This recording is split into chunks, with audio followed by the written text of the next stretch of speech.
Fim da greve. Metroviários aceitam decisão judicial em assembleia e voltam a trabalhar amanhã. Crise na Câmara Legislativa. Entidades pedem cassação de deputados envolvidos em suposto esquema de propina e emendas da saúde. Impeachment. Senadores da base querem julgamento mais rápido e petistas tentam a suspensão. Enquanto isso, o Planalto organiza a viagem de Temer à China. Os fatos da política do DF em torno que você confere a partir de agora no Band Cidade, primeira edição.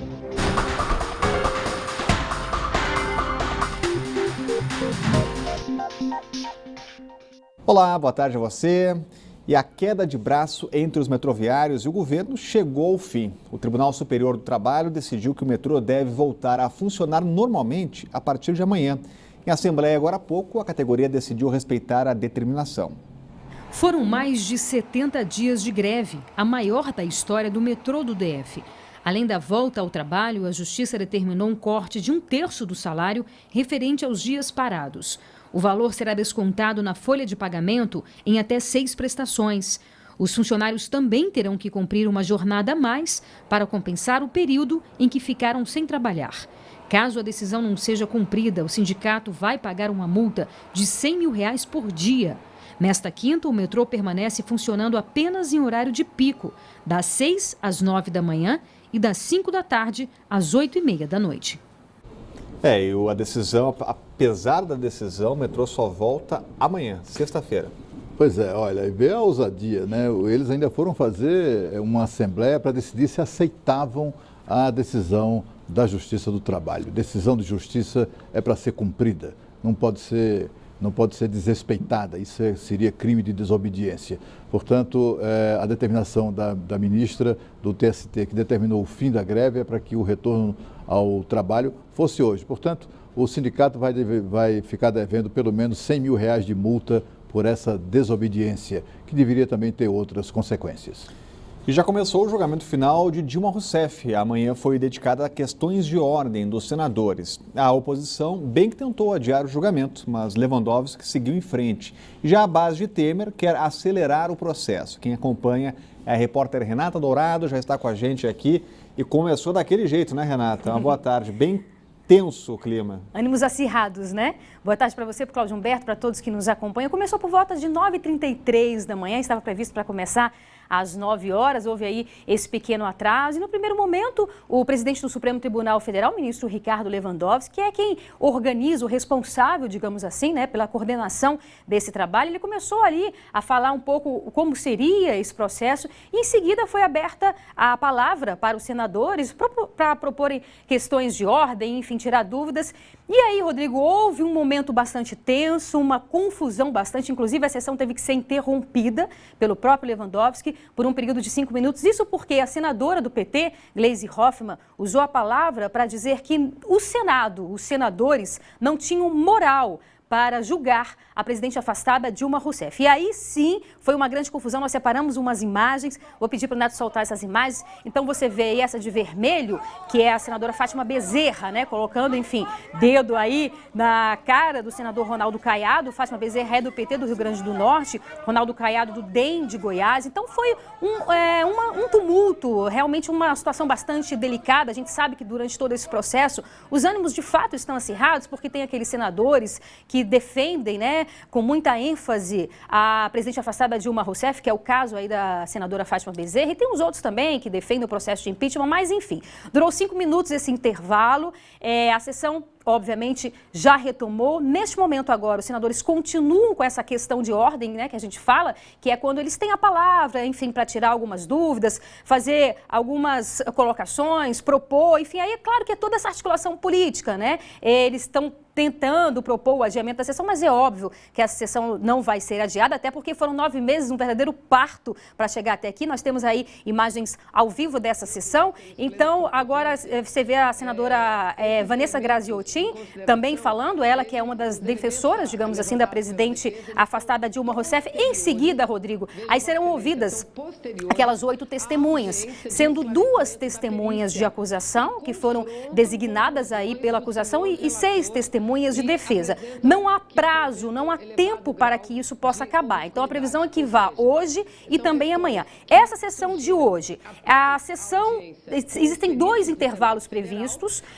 O primeiro intervalo de 1 às 2 da tarde, o outro intervalo das 6 até às 7 da noite. Com esse pequeno atraso aí, vamos ver se esse cronograma vai continuar. De qualquer forma, a sessão poderá ser interrompida por 30 minutos a cada 4 horas ou a critério do presidente do Supremo, que foi exatamente isso, essa interrupção pequena de 5 minutos. Então, hoje e amanhã serão ouvidas essas testemunhas, como a gente disse, não tem um prazo, não tem uma determinação de quando isso vai acabar, pode ser também que se estenda na madrugada de sexta para sábado. Na segunda-feira é o dia, digamos assim, mais esperado desse processo, já que pela primeira vez, nesse período de 9 meses, a presidente afastada vai pessoalmente fazer a sua defesa. E aí a previsão é que esse julgamento ocorra na terça-feira pela manhã. Aliados de Temer e o próprio Temer estão lutando para que, de fato, essa votação, que a votação em si vai ser rápida, ocorra pela manhã, isso para que ele possa efetivamente tomar posse à tarde, na terça-feira, e à noite embarcar para a China para participar do encontro do G20. Então, essa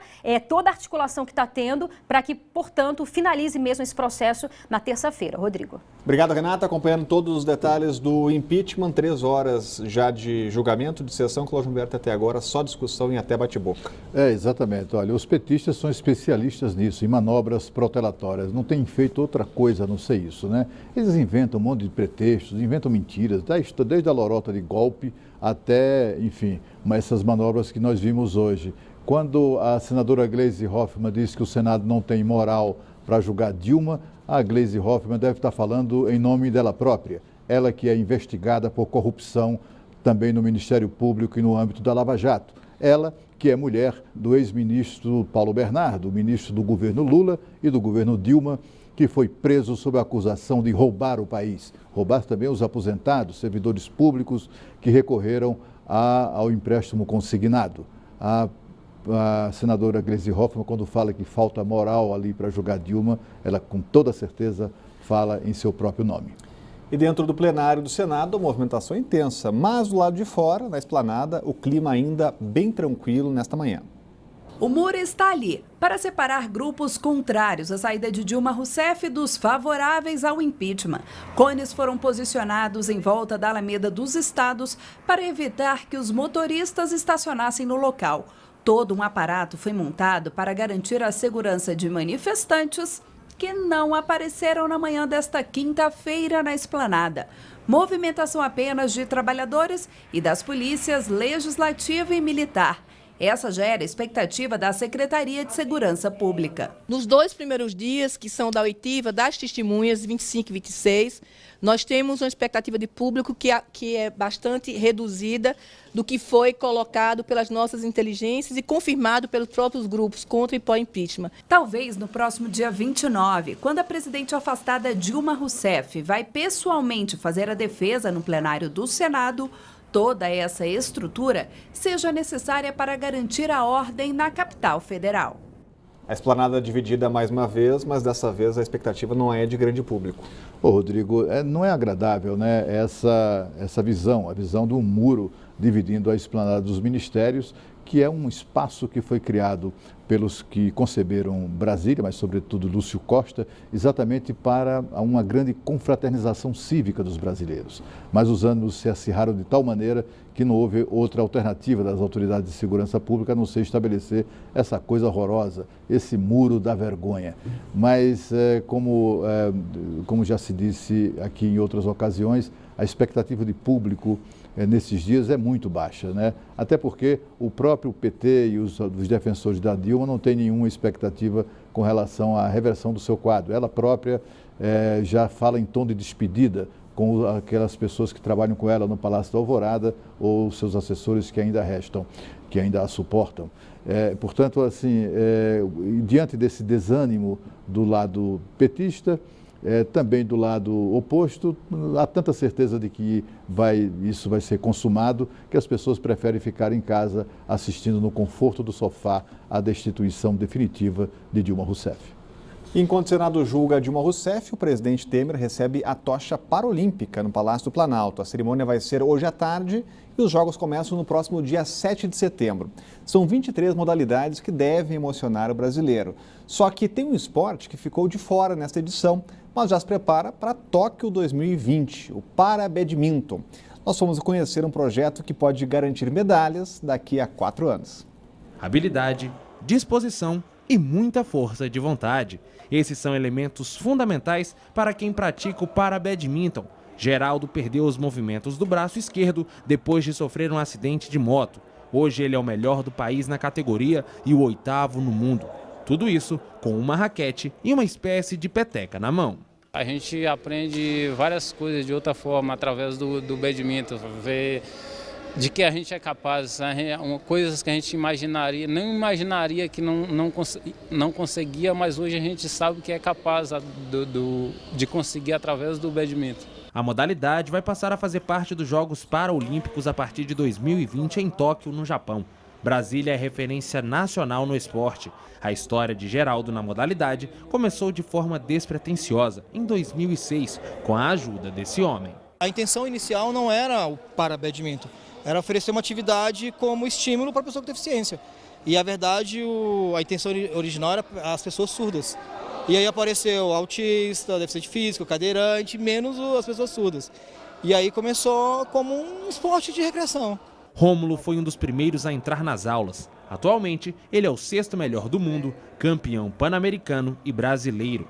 Agora, o objetivo é conseguir uma vaga para Tóquio.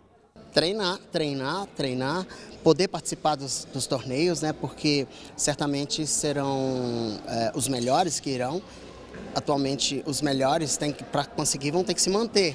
E se manter na primeira posição é uma tarefa árdua.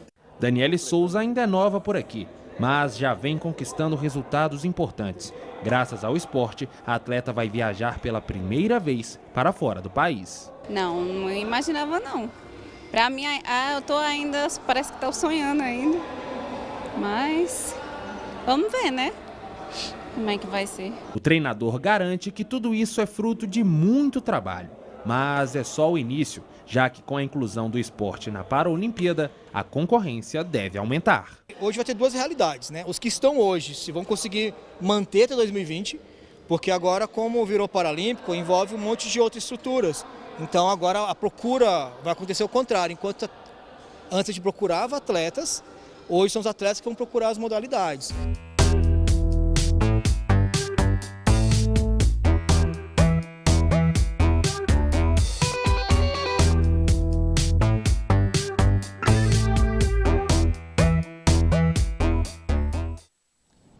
E a seguir, entidades da sociedade civil entram oficialmente com pedido de cassação da mesa diretora da Câmara Legislativa. O Band Cidade volta em instantes.